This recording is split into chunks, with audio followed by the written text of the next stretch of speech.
지금 우리는 성탄절기를 보내고 있습니다. 성탄절기는 성탄절 전 4주간 우리가 대강절로 이렇게 보내고 있습니다. 예수님을 이제 생각하면서 말씀을 통해서 그분의 행적을 살피고 또 기도하면서 자신의 신앙을 돌아보는 시간입니다. 우리가 금년도 성탄절기에는 예수님의 마음을 본받자라는 주제를 정해드렸는데 그 예수님의 그 마음이 어떤 마음이었을까? 성경을 읽다 보면 우리가 여러 가지 마음들을 발견할 수 있습니다. 대표적인 것은 참 아름다운 마음이죠. 그다음에 따뜻한 마음, 누군가를 이렇게 먼저 생각하고 배려하고 또 돕고 싶고 또 불쌍히 여기는 그런 마음, 예수님의 마음인데 이번 성탄절기에 그런 예수님의 마음을 본받아서 여러분의 마음도 더 아름다워지고 더 따뜻해졌으면 좋겠습니다. 그런 이런 성탄절기가 우리의 신앙과 삶에 힘이 되고 복이 된다면 투자할 만한 가치가 있는 것이기 때문에 또 시간과 땀을 투자하셔서 예수님의 마음을 본받는 우리 귀한 성도들 되시기를 주님의 이름으로 부탁드리겠습니다. 어떤 목사님이 이 성탄절기에 예수님에 대해서 이제 묵상하고 말씀으로 그 행적을 살피는 가운데 칼럼을 하나 쓰셨는데 그 제목이 뭐냐면 미끄럼을 타신 예수님, 미끄럼을 타신 예수님. 미끄럼을 타려고 딱 앉으면 그냥 아래로 쫙 내려가게 되어 있습니다. 미끄럼틀에 딱 앉는 순간에 그냥 빠르게 땅으로 내려갑니다. 멈추기가 어렵습니다. 예수님께서 하늘에서 땅으로 내려오셨습니다. 하늘 보좌를 출발하셔서 마국간의 우리로 내려오셨습니다. 신의 자리를 버리시고 인간의 자리로 내려오셨습니다. 근데 그 모습이 미끄럼을 탄 것 같다는 것이죠. 손해 날 줄 알면서도 많은 것을 포기해야 되는 일인 줄 알면서도 주저없이 그냥 내려오셨기 때문에 그 모습이 미끄럼을 타는 모습이었다. 그래서 미끄럼을 타신 예수님이라는 컬럼을 쓰게 된 것입니다.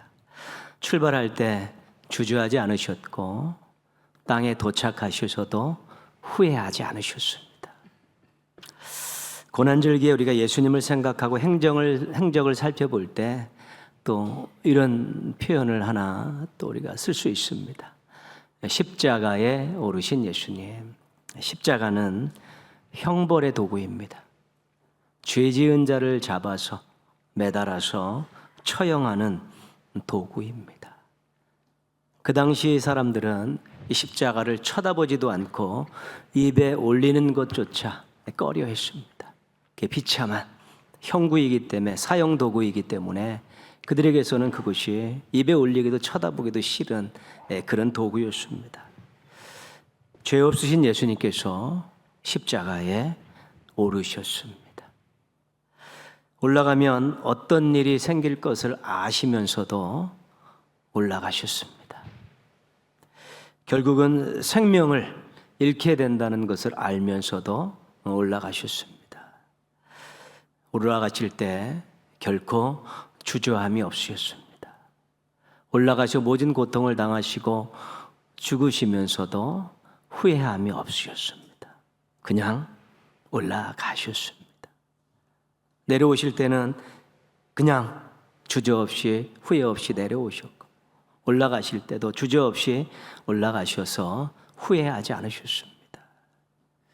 미끄럼을 타신 예수님, 십자가에 오르신 예수님, 그 마음은 어떤 마음이었을까?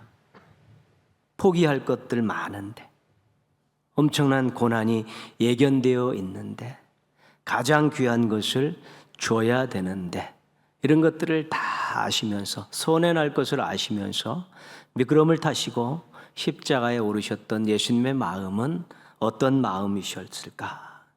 설명할 방법은 없습니다. 그러나 성경에 나와 있는 한 단어를 가지고 설명하면 사랑입니다. 사랑. 사랑밖에 미끄러움을 타신 예수님의 마음, 또 십자가에 올라가신 예수님의 마음을 설명할 수 없습니다. 예수 믿으면 구원받는다는 이 구원의 진리를 우리가 믿고 있습니다. 그리고 이것을 전하며 살고 있습니다. 복음 전할 때 예수 믿고 구원받으세요 그렇게 이야기하죠. 그러나 아직도 많은 사람들이 이 구원의 진리를 믿지 않습니다. 거절하고 있고 말도 안 되는 소리라고 항변하고 있습니다. 2000년 전에 이스라엘 땅에서 십자가에서 죽은 30대 청년을 어떻게 구세주로 믿느냐는 것입니다. 얼굴 한번 못 보고 대화 한번 안 했던 그 예수를 나가 무슨 상관이 있길래 내가 그를 믿어야 되냐는 것입니다. 잘 생각해 보면 합리적이지도 않고 논리적이지도 않은 황당한 이야기라고 그들은 그렇게 생각을 하는 것입니다. 우리도 곰곰이 따져보면 그렇습니다. 2000년 전에 우리가 태어나기도 훨씬 전인데 그때 그것도 이스라엘 땅, 우리나라도 아닌 이스라엘 땅에서 30대 청년이 십자가에 죽으셨는데 그것을 그 사람을 믿으면 구원받는다라고. 나는 얼굴 한번 보지 못하고 악수 한번 해보지 못하고 대화 한번 해보지 못한 그 청년을 믿으면 구원받는다라는 사실이 황당할 수밖에 없는 것이죠. 그런 사람들에게는 미끄럼을 타신 예수님, 십자가에 오신 예수님의 그 사랑이 무엇인지 전혀 모르는 것입니다. 경험할 수도 없고 인정할 수도 없습니다. 하나님께서 하신 이 구원 사건은 몇몇의 사람들을 위해서 어떤 한정된 지역을 위해서 하신 일이 아니라 온 인류를 위해서 행하신 하나님의 사건입니다. 신적 사건입니다. 일부 지역이 아니라 전 세계를 향한 한 시대의 한 사람들만 위한 것이 아니라 전 인류의 시대의 모든 사람들을 위해서 행하신 구원 사건입니다. 하나님께서는 살아계시기 때문에 태초 이전부터도 살아계셨고 또 종말이 오고 그 영원의 이 시간까지도 살아서 모든 것을 주관하실 분이기 때문에 하나님께서 행하신 이 구원의 사건은 모든 시대 모든 사람들에게 해당하는 사건입니다. 그런데 하나님께서 이 사건을 어떻게 우리들과 연결시켜 주셨냐면 믿음을 가지고 연결을 시켜 주셨습니다. 그 믿음을 있는 사람들은 2000년 전의 사건이 오늘의 사건으로 받게 되는 것이고 2000년의 그 사건을 나를 위한 사건으로 받아들일 수 있게 되는 것입니다. 그래서 믿음이 그렇게 중요한 것입니다. 2000년에 죽은 그 예수가 나라고는 한 명 생명부지의 사람인데 믿음이 있으니까 나를 위해 이 땅에 오셨고 나를 위해 십자가에 죽으신 구주로 믿으면서 우리가 하나님의 자녀가 되었고 구원받고 천국 가게 된 것을 고백하게 된 것입니다. 그 믿음으로 그 사건을 현재화시키고 개인화시켜서 우리 모두가 믿음 때문에 그 예수님을 구주로 믿고 구원받았다고 고백하며 그분을 끊임없이 사랑하며 살고 있는 것입니다. 그래서 우리는 믿음 때문에 독생자를 보내신 하나님의 그 사랑을 확인한 것입니다. 하나님이 나를 얼마나 사랑하시는가. 독생자를 아끼지 않고 보내주셨구나. 나를 사랑하셔서 보내주셨구나. 그 큰 사랑에 감사하고 감격하는 것이고 믿음 때문에 우리는 미끄럼을 타신 예수님, 십자가에 올라가신 그 예수님이 그 사랑이 얼마나 대단한 사랑인가를 알게 되고 그 사랑 때문에 새로운 인생을 살게 됐고 소망을 가지고 살게 되었다고 고백하면서 또 감격하고 또 감사하는 것입니다. 믿음이 모든 사람의 것이 아니다라고 성경은 이야기하고 있습니다. 우리 스스로에게는 우리가 믿음이 있기 때문에 세상 사람들이 얼토당치도 않은 황당한 소설 같은 이야기라고 이야기하는 것이 이 시대에 나에게 주신 사건이라고 나를 위해 준비한 사건이라고 고백하면서 우리가 하나님을 아버지라 모시고 천국을 소망하며 이 땅에서 그래도 하나님의 자녀답게 살려고 노력하며 살고 하나님의 은혜로 형통함과 또 복을 누리며 살 수 있게 된 것입니다. 살아계신 하나님께서 지금도 우리를 사랑하고 계시다는 이 사실이 믿어지기 때문에 우리가 행복한 것입니다. 안 믿어지면 안 행복합니다. 살아계신 하나님께서 지금도 사랑하시고 계시기 때문에 이 사실을 우리가 믿기 때문에 지금도 우리가 어려운 환경 속에서도 견뎌낼 수 있고 인내할 수 있고 또한 당당하게 살아갈 수 있게 되는 것입니다. 그래서 우리가 감사할 제목들이 많지만 믿음 주셔서 감사합니다. 믿음 때문에 구원을 확신할 수 있고, 믿음 때문에 하나님의 사랑을 확인할 수 있고, 믿음 때문에 미끄럼을 타고 십자가에 올라가신 예수님의 사랑을 확인할 수 있고, 믿음 때문에 살아계신 하나님께서 여전히 지금도 오늘도 앞으로도 자신을 사랑할 것을 알기 때문에 우리가 행복했노라고 고백할 수 있기에 믿음 주셔서 감사합니다라는 이 감사의 제목은 정말로 매일에도 시원치 않은 그런 제목이 되는 것입니다. 모쪼록 여러분에게 주신 그 믿음 감사하시면서 그 믿음 때문에 하나님의 사랑과 예수님의 사랑을 확인하고 그 사랑에 힘입어서 앞으로도 소망 가운데 당당하고 멋지게 살아가시기를 주님의 이름으로 부탁드리겠습니다. 오늘 말씀은 예수님께서 거의 공생의 거의 끝자락에 제자들과 함께 했었던, 한편으로는 아름다운 순간이고 한편으로는 마음 아픈 순간을 기록하고 있는 말씀입니다. 예수님께서는 십자가 죽음이 바로 코앞으로 다가왔습니다. 하루 전날로 다가왔죠. 그 6월절 그 목요일 밤에 제자들과 함께 다락방에 만남을 가지셨습니다. 1절 말씀 보시면요, 6월절 전에 예수께서 자기가 세상을 떠나 아버지께로 돌아가실 때가 이른 줄 아시고 세상에 있는 자기 사람들을 사랑하시되 끝까지 사랑하시니라. 예수님께서는 당신의 죽음을 알고 계셨습니다. 그런데 당신의 죽음을 아버지께로 돌아가는 것이라고 그렇게 이해하고 계셨습니다. 예수님께서는 이제는 고난을 당하시고 또 비참하게 죽으실 것을 아셨는데 이 순간에 자신에게 집중하지 않으셨습니다. 여전히 사랑의 마음을 가지고 다른 사람들의, 자기 이외의 사람들에게 집중하셨습니다. 세상에 있는 자기 사람들을 사랑하시되, 세상에 있는 자기 사람들은 1차적으로 다락방에 있는 제자들이고요, 또 조금 확대하면 예수님을 믿고 따랐던 많은 백성들이고요, 그리고 더 확대하면 예수님 이후에 예수님을 믿고 따르는 우리와 같은 많은 사람들을 이야기하는 것입니다. 예수님께서 그 사랑 때문에 고난과 죽음을 앞에 두고도 자기에게 집중하지 않으시고 그 사랑을 가지고 자기 이외의 사람들에게 집중하고 계셨습니다. 끝까지라는 단어가 너무 좋습니다. 예수님의 사랑을 우리가 끝까지 사랑이라고 이렇게 소개할 수 있습니다. 마음이 변해 변덕 부리지 않는 사랑이라는 것입니다. 어떤 위협과 방해에도 포기하지 않는 사랑이라는 것입니다. 처음 품은 사랑을 계속 유지하고 있다는 것입니다. 그래서 십자가 죽음이 가까웠기 때문에 이 끝까지는 죽을 때까지 이렇게 1차적으로 해석할 수 있습니다. 아주 십자가에 달려 죽으실 때까지 사랑하셨다는 것이죠. 물론 그 이후에도 사랑하시고 우리가 잘 알고 있죠.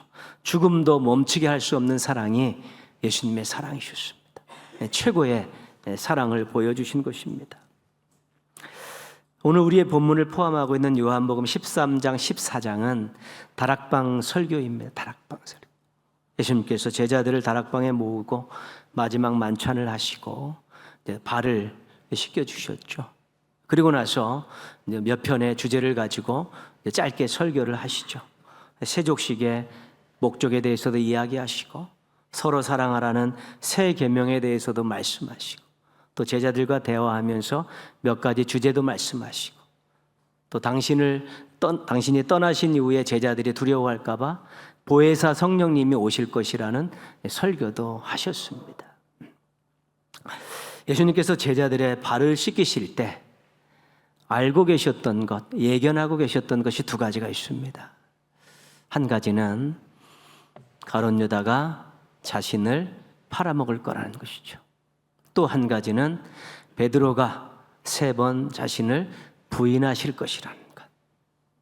가룟 유다가 자신을 팔아먹을 것이라는 것을 이미 알고 계셨고, 베드로가 자신을 3번 부인할 것이라는 것은 예견하고 계셨습니다.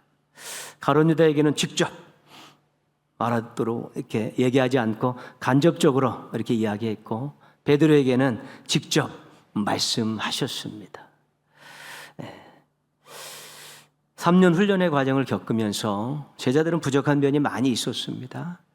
예수님께서 그걸 보완하려고 훈련시키셨고 또 성숙한 제자로 만드시고 예수님 승천하신 이후에 이 땅에 복음 사역을 맡기시려고 계속 공들여서 그들을 훈련을 시키셨습니다. 그런데 자신을 팔아먹을 제자가 이 앞에 있다는 것을 알았을 때 예수님의 마음이 어떠했겠냐는 것입니다.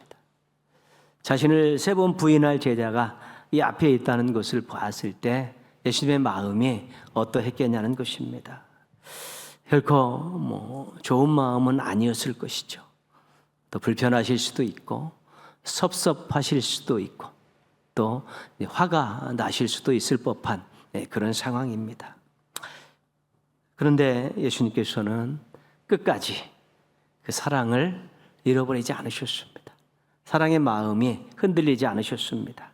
정성껏 제자들의 발을 한 명 한 명 다 씻기셨습니다. 모르겠습니다. 가룟 유다의 발을 씻기시면서 액기발가락을 한번 꼬집으셨는지 모르겠고 베드로의 발을 씻기시면서는 한번 또 이렇게 누르셨는지는 모르겠지만 정성껏 다 씻기셨습니다. 가룟 유다의 발을 씻기시면서는 회개하기를 원하실 수 있을 거고 베드로의 발을 씻기시면서 조금 더 흔들림이 없이 좀 담대했으면 좋겠다라는 그런 기도 제목은 가지셨을지 모르겠습니다. 회개하지 않고 뛰쳐나가는 가룟 유다의 뒷모습을 그냥 묵묵히 쳐다보셨습니다. 여전히 결코 예수님을 버리지 않겠다고 장담하는 그런 베드로를 그냥 또 묵묵히 지켜보셨습니다. 예수님의 끝까지는 처음에 죽을 때까지였는데 이 마가의 다락방 상황을 통해 볼 때 또 하나는 끝까지는 상황과 감정을 넘어서서입니다. 상황이 바뀌었습니다. 감정도 많이 흔들릴 만한 그런 상황이죠. 제자들이 믿고 따랐던 제자들, 사랑과 정성으로 가르쳤던 제자들 가운데 팔아먹을 제자 또 부인할 제자가 있는 그 상황이 바뀌었는데도 그 사랑이 변함이 없으셨고 또 그런 것들을 바라보면 마음이 좀 우라통도 터지고 섭섭함도 있으셨을 것 같은데 그 마음이 흔들리지 않으셨습니다. 우리들은 상대방의 언행과 반응에 따라서 굉장히 마음이 굉장히 흔들리는 거 사실 아닙니까? 조금 마음이 안 맞으면 금방 마음이 우리가 좀 섭섭해지고 안 좋은 마음으로 바뀌죠. 미운 마음도 생기기도 하고 그렇습니다. 잘 지내다가도 하나 조금 어긋나면 그것 가지고 마음이 불편해지는 것이 우리 인간들의 사랑이죠. 우리들의 사랑은 유통기간이 있는 그런 사랑입니다. 그것은 우리의 연약함 때문에 어쩔 수 없는 것이고 우리는 노력하면서 그 유통기간을 자꾸 늘려가는 것이지요. 그러나 예수님의 사랑은 유통기간이 없습니다.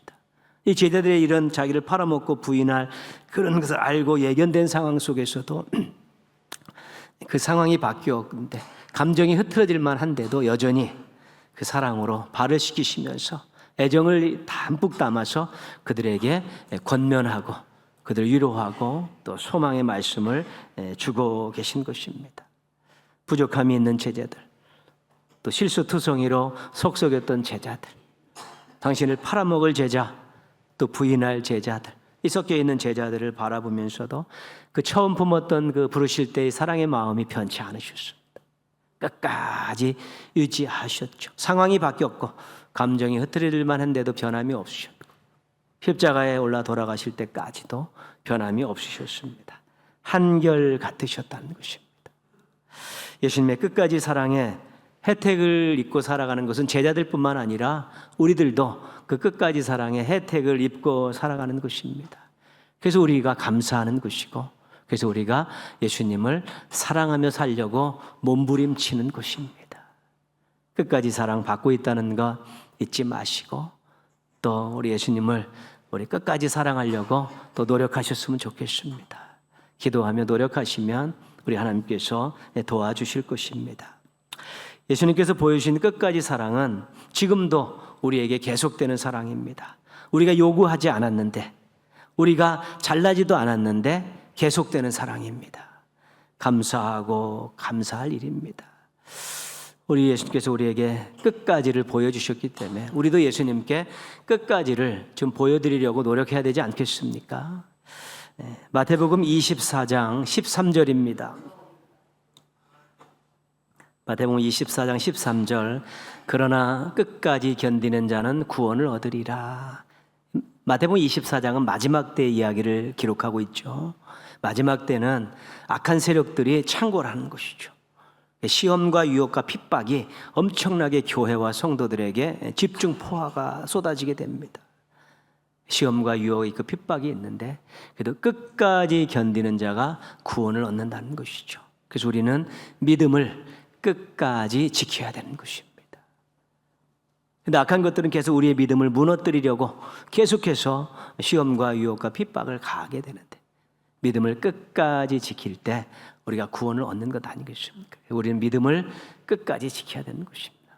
조금 힘든 일이 있고 어려운 일이 있다고 또 너무 좋은 일이 있다고 믿음을 잃어버리는 그런 행태들은 보이지 않아야 되는 것이지요. 시편 119편 33절입니다. 여호와여 주의 율례들의 도를 내게 가르치소서. 내가 끝까지 지키리이다. 말씀을 주시면 끝까지 잘 지키겠습니다. 순종하겠습니다. 은혜 받은 자의 결단입니다. 구원받은 자의 결단입니다. 근데 때로는 보니까 말씀대로 살면 손해보는 것 같고 또 바보 취급당하는 것 같고 내 합리적인 생각에 맞지도 않고 그러면서 말씀을 툭툭 소홀히 여기고 또 무시하는 경향들이 생겨나게 되죠. 그런 말씀을 끝까지 가는 것이 아닙니다. 말씀에는 능력이 있고 약속이 있는 것입니다. 그래서 그 말씀에 약속한 것이 끝까지 이루어 순간까지 우리가 그 말씀을 붙들고 살아야지 내 것이 되는 것입니다. 중간에 힘들고 어렵다고 마음에 만들다고 말씀을 순종하는 거 붙들고 사는 거 놔버리면 그 약속의 말씀을 이루어지는 것들을 볼 수 없습니다. 내 것이 되는 것이 아니라 남의 것이 되는 것이 공중에서 그냥 분해돼 버리는 것입니다. 그래서 우리는 이 말씀을 끝까지 붙들고 지키려고 노력해야 되는 것입니다. 예수님께서 우리를 끝까지 사랑하셨습니다. 그렇다면 우리도 끝까지 사랑하면 얼마나 좋겠습니까? 주님 부르실 그날까지 예수님 사랑하며 살겠습니다. 그런 모습 보면 얼마나 좋겠습니까? 예수님과 같이 완전하지는 않지만 그래도 예수님 사랑하려는 그런 마음들, 씀씀이들, 의지들, 몸부림들 또 시행착오를 겪는 그런 모습들이 얼마나 귀한 모습인지 모릅니다. 우리 초등학생이 쓴 시 하나 한번 보겠습니다. 변덕쟁이라는 아이가 초등학교 2학년 학생이 쓴 건데요. 날씨는 변덕쟁이, 더워졌다가 추워졌다가 한다. 계절은 변덕쟁이, 봄, 여름, 가을, 겨울. 나도 변덕쟁이, 말 잘 들었다가 말 잘 안 들었다가. 그죠? 초등학생이 이제 날씨도 보고 계절도 보면서 자기가 또 선생님 말씀, 부모님 말씀 들었다 안 들었던 거 보면서 변덕쟁이라는 그런 짧은 시를 썼는데 이 시는 우리 신앙인들이 참 경각심을 가져야 될 그런 시입니다. 우리에게는 변덕쟁이 기질이 있습니다. 구원받고 나서 주님 뜻대로 살겠습니다라고 다짐했는데 언제 그랬냐는 듯이 살고 있고요. 은혜 받고 섬기며 살겠습니다라고 결단했는데 뻔뻔하게 그냥 그렇게 예전처럼 살고 있고요.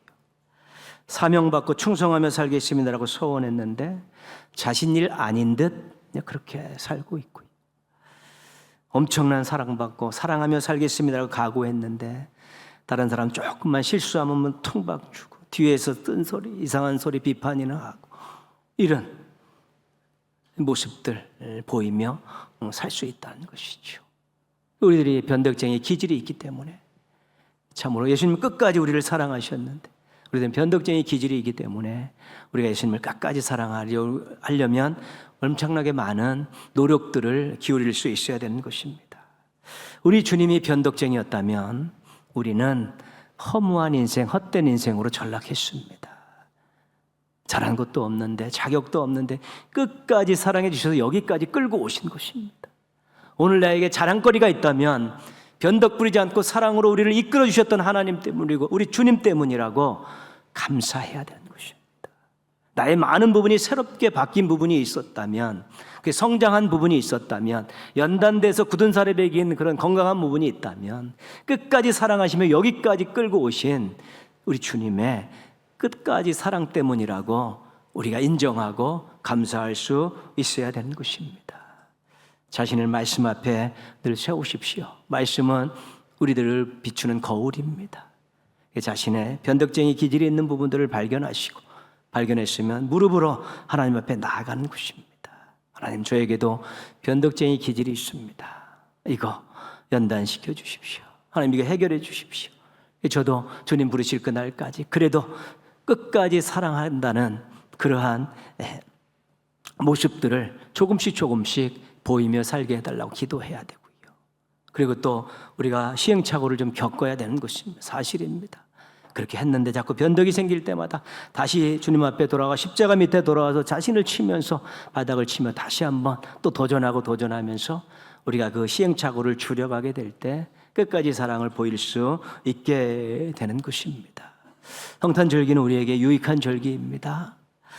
예수님 생각하면서, 그 마음 생각하면서, 그 사랑 생각하면서 자신을 한번 잘 돌아보십시오.